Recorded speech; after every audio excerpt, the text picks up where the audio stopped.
What's happening, Expeditioners? It's Peter here. I am the founder and CEO of Expedition Money. I have started a few companies before, and I've worked for a number of companies as well. And one of the things that I wanted to do when I started this company was that I wanted to build a company with policies that were the policies that I would want if I were an employee looking at employers. Now, I bring this up because I have been in a place of privilege to be able to drive this, and because this is a passion project for me and I'm the only one funding this company, I get to make these decisions. But as I think back at some of the jobs I've had, there have been some benefits that I have really liked. And there are many things that I hope companies here in the US will implement on their own. And so I understand that not all of these are entirely practical. Many companies have to just kind of deal with the reality of the business they're in. For example, a tow truck company can't necessarily take bad weather days off, right? They might have to actually work more on days that are snowing or inclement weather. A plumber can't necessarily say that, hey, I only work these hours or during business hours because an emergency might happen at 3 a.m. So there are just different companies that work or produce or have productivity goals that they just have to meet with time and effort. And so I understand that it's a bit of a privilege to say some of these things, but these are the policies that I have put into place. Now, one of the things that I want to say here is this is very easy to say if I were the only one at this company, but I do have a couple full-time employees, people that work for me, and they do great jobs, and people who do the technology and the video editing, and people who do research and content creation and business operations. And so I am really excited that I have these people, and because they do a good job, and because we've been able to build a rapport and a pace and a trust and a cadence to our work over time, I've been able to add these policies in that I think the team here actually appreciates and enjoys. But I really wanted to make this company a model for other employers to be able to strive for. But I get that every company is going to have to make a decision on what's best for themselves. So first of all, let me say that I do like working with people. I like getting together with people when I can. But I think a lot of people like working remotely. This helps people geo-arbitrage as well. So the first policy I wanted to mention here is that everyone can work remotely. Everyone can work where they live. And if we need to get together, we will make those arrangements as a company. But what I really wanted is people to find an environment that they can thrive in, that they can set up their own home office or get an office or work out in the park or sit by the beach or whatever it is. And I really enjoy working remotely too and having that flexibility. And sometimes I like going into an office. But the first policy here is that everyone can choose to work wherever they want. And a lot of this is about giving people the ability to live where they want, to see the scenery that they want, to be near family. And I don't have to worry about only pulling from a pool of employees or candidates that are geographically close to me. So especially in the digital world, especially for a company like this where we produce a lot of content, this is something that we're able to do. So work remotely. Number 2, work whenever you want. One of the things that I like is being able to set my own schedule. And sometimes I just don't feel like getting up super early in the morning. Sometimes I feel motivated to work at night. And everyone can choose their own schedule. And generally what I say is that if you can share when you're available so that if we do have to collaborate, I know when that is. And if you do change your schedule or change a day, kind of let your teammates know so that we're not waiting on something when we know you're asleep or you are doing something else or taking your kids to a movie. But you can choose your schedule. I have people that work kind of in the late hours at night because they want to do family stuff during the day. I have people that work early in the morning because they want to have their afternoon to themselves. I have people that split up their days, so it's not necessarily a contiguous 8 hours. It doesn't really matter to me. You can work whenever you want, as long as we're getting done the things that we need to get done, the things that we need to stay on pace. As long as we are producing the things that are really relevant and helpful to people, that's really what's most important. And I want people to stay refreshed and rejuvenated and excited about what they're doing and not necessarily feel burned out or trapped because they have to work within the time confines that the business requires. So one of the important things here is that everyone can choose their own work schedule. The next one is everyone is salaried. So when I first started this company, I was actually paying people by the hour and I would have people keep track of their time. In fact, we had little timers on the computers that would show when you're working or not so that people didn't necessarily have to bookkeep that on their own. But one of the things that I found is that people were getting done what we needed to get done. And some people were working late sometimes because of deadlines we were trying to make or clients that we were trying to address their concerns or get information out or something happened in the news. And so there's content that I wanted to push out. And so one of the things that I wanted to do was take away the clock watching. I didn't want people to think about, hey, am I getting my time in? So is my paycheck going to be there this week? Or did I put in extra time that I'm not getting compensated for? I wanted people to think about the work and enjoy that, not necessarily focus on the financial side and the unpredictability sometimes of exactly how much the paycheck is going to be each week. So everyone here is salaried. They get a certain salary each paycheck, regardless of if they work a little more or a little less, right? We work to our goals, we work to our objectives, and definitely not to the clock. So that's another one that I wanted to have. Everyone, no matter what your role is, you are salaried. This next one is actually one that I took when I worked at a company called Trustmark Benefit.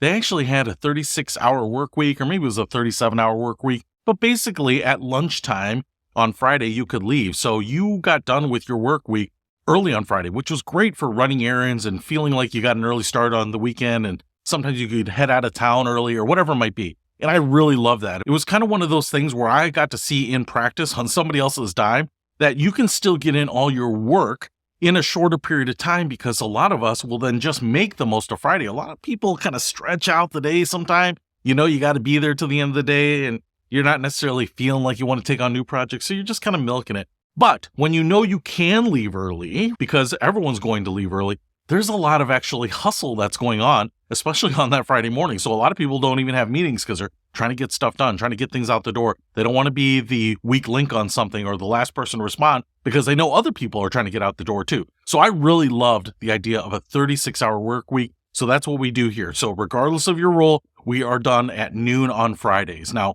if you have stuff that you want to work on, or you want to put in some extra hours so that you can start late on Monday or whatever it might be, you can go ahead and do that. That is still your choice to work whenever you want. But in terms of a work week, I consider you satisfied when you have put in 36 hours or thereabouts and get started on the weekend earlier. I really want you to feel like you have your full weekend. And ideally, in fact, I would love to have a 4-day work week. So I know a lot of companies are kind of thinking about it. Some have toyed with that or done some pilots around it. But to work Monday through Thursday and then have Friday, Saturday, and Sunday off, I think would just be a great balance. I think it would improve our emotional and physical health as well. And so that's one of the things that I would love to see us get to eventually too, is just not have any work on Friday. But until then, we work 4.5 days a week. So that's another benefit of working here. All right. The next thing is unlimited time off. Now, this is one where I have seen companies that have an unlimited time off policy, or they call it discretionary time off, DTO. And one of the things that companies are always a little skittish of is that someone's going to say, hey, I'm going to be gone for the next 3 months, 4 months, right? Are people going to abuse it? So a couple things that I wanted to do here is that when I first started this company, everyone got 2 paid weeks off, and I didn't really think that was enough. So everyone got 3 paid weeks off a year. But then I realized, you know what? Sometimes we still look at the calendar and we're trying to say, hey, I'm going to work that day because I'm really trying to save a day for then. Some days we just get up and we're like, I'm not feeling it today. I'm just not in the space to do really good work. I need a mental health day. I want to take advantage of a family event. I want to be able to take a long weekend, whatever it is. So what I wanted to do is give people that freedom, that peace of mind. And the reality is, especially for me, even if I don't take that time off, just knowing that I could is kind of a stress reliever. To say, hey, I only took 3 weeks off last year is fine. But to say I only have 3 weeks off is quite a bit different, even if it's exactly fundamentally and mechanically the same thing. And what I wanted is people, if they're not feeling well or they have bad weather or they lose their internet connection, just to say, hey, I'm just going to take the day for myself. And so we have an unlimited time off policy. You can take off as much time as you want. The only thing I ask is that you give me as much of a heads up as possible, or if it's not practical to do it beforehand, let me know on the backside. So if you do decide, hey, Monday morning, I'm just not feeling up to work, I want to go do something for myself, have a day to myself. If you can't let me know that morning or that day, then let me know when you come back. I don't want you to necessarily have to get on email and kind of work to tell me that you're not going to work, but I also want to know how much time generally we're taking off. In fact, employee of mine is taking some time off to have her baby, and she will be able to do that, and she'll get paid for that time, and she is going to come back to work as soon as she can. But I told her, if you take off 2 weeks or 3 weeks, whatever it might be, you got to do what's right for you. And so we have that. Now, if at some point it gets abused and someone is not showing up for the majority of their work, maybe that will be revised. But at this point, what I want to do is trust people, and then we will modify then. But I think it shows people that they have a lot of responsibility, that they're important. It shows them that I value them. And again, just for myself, it's just kind of refreshing to know, hey, I can take a day off. I could take a week off if I really needed to, or a month off if I wanted to. And just having that freedom is quite a bit different than when I didn't have it before. All right, I want to talk about another one, free healthcare. So the entire cost or the entire premium of your health insurance plan is covered by the company. One of the things that I have realized over my life is that there are things that are free and there are things that are cheap. But cheap is a relative term. What might be cheap to you and me might be expensive to someone else. So to take the healthcare premium and split it up into two and say, hey, the company's going to pay half, you're going to pay half, choose the plan that's right for you. A lot of people still end up looking at health insurance plans and saying, hey, which one can I afford? Or even though I'm getting half my premium subsidized, I still have to make some decisions. What I really wanted is people to choose a health insurance plan that was right for them and their family, and not necessarily sweat to the details of it. Now, any of the costs that come after the premium, so if you do pick something with a copay or a deductible, then you would be on your own for that. But you could choose a plan with a very low deductible or a low copay, and again, the company will cover the cost of that. And so I know some companies can afford to cover some of it or most of it or half of it or whatever, and I think that is certainly helpful to a lot of people to be able to afford their health insurance. But one of the things that I really wanted to do here was to have the money that you were going to earn actually go into your pocket, just to kind of take away some of that. So the health insurance for each employee, if they want it, is totally covered by the company. All right, another thing that we do here is provide hardware to employees. Now, I want to be clear about this because a lot of people are saying, well, if you require hardware to do a job, you're legally obligated to provide that hardware. What I am talking about is providing hardware to the employees that they own. So one of the things that we do here is that we work on our computers a lot. Sometimes we require cameras, sometimes it's software. My video editor, she uses Adobe Premiere Pro, and there are kind of ancillary software and licenses and things like this. So not only do I provide all the software license to the employees that they need or the software that they need, but the hardware that they need to do their job, they don't have to take this if they have their own computer, their own hardware, their own cameras, their own microphones, whatever it is, they can certainly use that. But in some cases here, the hardware they had wasn't up to the task of the work that we needed. So in one particular case, one of my employees needed a much better computer. So one of the things that the company did was purchase a computer for her. Now, the agreement is that after 1 year, you own that hardware. So if you leave before 1 year is up, that hardware is owned by the company, right? I get that computer back. But if you stay a year, that computer is now yours to own. So one of the nice things is that we have hardware here that's been purchased. It goes into a system.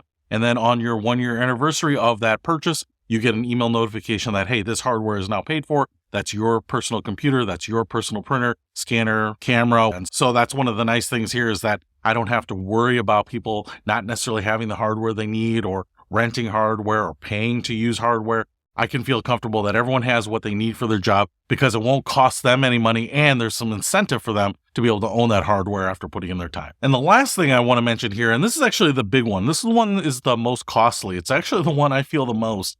And it's every December, at the beginning of December, I pay what is called a 13th month salary. So at the beginning of the month, you get paid the salary you would make in 1 month. So in December, you're actually going to get 2 salaries, but you're going to get one of those monthly salaries paid right away. So generally on the first Friday of December, you will get 2 checks. You will get your normal paycheck, but you will also get another paycheck that is effectively the salary that you would have gotten for December. So I call it the 13th month because you're going to get your salary all throughout the year. You're going to get it each month, 12 months. But in December, you're going to get that 13th month. Now, you might be saying, Pete, why do you call it a salary and not a bonus? And there's a couple reasons for this. I did not want people to get into the habit of having a bonus based on metrics that they could control or couldn't control.